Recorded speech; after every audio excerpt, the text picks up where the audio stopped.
গাণিতিক সূত্রে না দিতেন তাহলে আসলে আমাদের উন্নয়নের ক্ষেত্রে গুরুত্ব দেওয়া হতো না।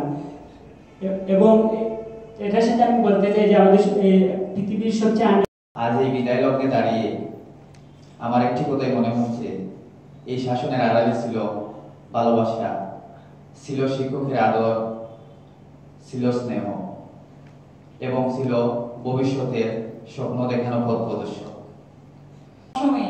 শিক্ষকদের জন্য একটি আলাদা স্নেহ কাজ করে। কখনো বলা হয়নি এইভাবে যে আপনি আমার প্রিয় শিক্ষক, কিন্তু প্রতিটা মুহূর্তে ফিল করি হয়তো আজকে হয়তো কিছু বলতে পারবো না মনে করতে গিয়ে, কিন্তু হঠাৎ জীবনের কোনো বাস্তব অভিজ্ঞতা বা বাস্তব ঘটনা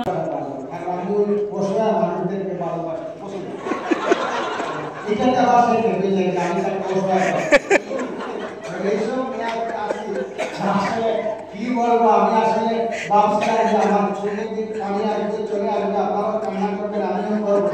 আসলে এটা হলো না বা না হওয়াতে আমি আপনাদের হাসি মুখটা দেখে যেতে পারতেছি। অসংখ্য কৃতজ্ঞতা আপনাদের প্রতি, সুপারস্টারের প্রতি, ইত্যাদি যারা আছে। আসলে আমি কি বলবো, আমি যদি সারাদিন আজকে বক্তব্য দিই আমার কথাগুলো শেষ হবে না।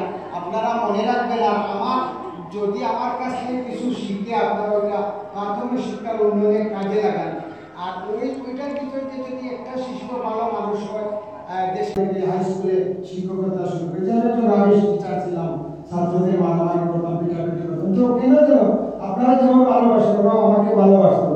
একদিন আমি খুব মারপিট করেছি তাদেরকে, কমিটির মানুষ আমাকে পছন্দ করতো না, আপনারা যে কারণে পছন্দ করেন আমি আপনাদের সাথে আচরণগুলো করেছি, কারণ কারোর সাথে আপনাদের কারোর সাথে আমার ব্যক্তিগত কোনো শত্রুতা নেই এবং আমি কারোর সাথে শত্রুতা পোষণ করি না।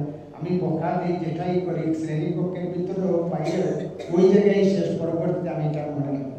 এবং কাউকে যদি একটু বেশি বকা দিই তার প্রতি আমার আলাদা একটা সিম্পেথি চলে আসে। যেমন আজকে আমি নাম জানি না, সে আসে হয়তো এখানে নাকি নাই দেখতেছি না, আমি গতদিন তার সাথে একটু রূঢ় আচরণ হয়েছিল। ওই মেয়েটা আজকে আমার কাছে গেছে, যাওয়ার পরে আমার মানে আমি তাকে অনেক ব্যক্তিগত জিনিস জিজ্ঞাসা করছি যে সে ওই আগের জিনিসটা যেন ভুলে যায়, কারণ আমার তার কষ্ট লাগছে, তার শুনছি তার একটা সমস্যা আছে।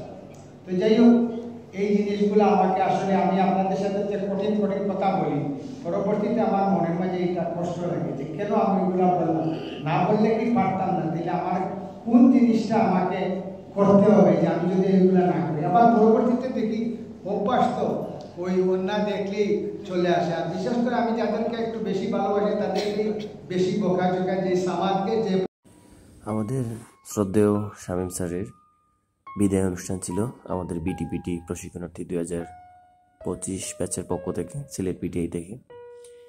স্যার আসলে ডিসেম্বরের দিকেই চলে যাবেন, কিন্তু ওই সময় কোনো ব্যাচ থাকবে না। আর দীর্ঘদিনের স্মৃতি জড়িত আছে স্যারের সাথে। শেষ ব্যাচ আমরাই হিসাবে চিন্তা করলাম যে স্যারকে আমরাই বিদায় জানিয়ে যাই, আমাদের প্রিয় স্যারকে। যদিও বিদায় অনেক কষ্টের, তারপর বিদায় জানাতে হয়। স্যার অত্যন্ত আন্তরিক ছিলেন আমাদের সাথে, সবার সাথেই আন্তরিক ছিলেন, সবার সাথে সবসময় হাসি খুশি থাকতেন, সবাইকে ভালো নির্দেশনা দিতেন।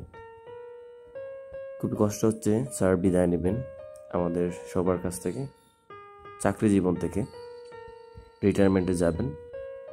তো আজকের অনুষ্ঠানে সবাই বক্তব্য দেন, আমাদের সুপার স্যারও ছিলেন, সবাই বক্তব্য দেন। আমাদের ক্ষুদ্র প্রয়াস ছিল স্যারের প্রতি একটু সম্মাননা, কিছু উপহার সামগ্রী, মানপত্র। আর এই পুরো প্রোগ্রামের সঞ্চালনায় ছিলাম আমি এবং আমার সাথে ছিলেন বাসবী ম্যাম। আমাদের পুরুষ এবং মহিলা প্রশিক্ষণার্থী সবাই স্যারের সাথে শেষ মুহূর্তটা সুন্দর করে কাটাতে চেয়েছে, যাতে বাকি জীবনেও স্যারের সব কিছু আমরা মনে রাখতে পারি।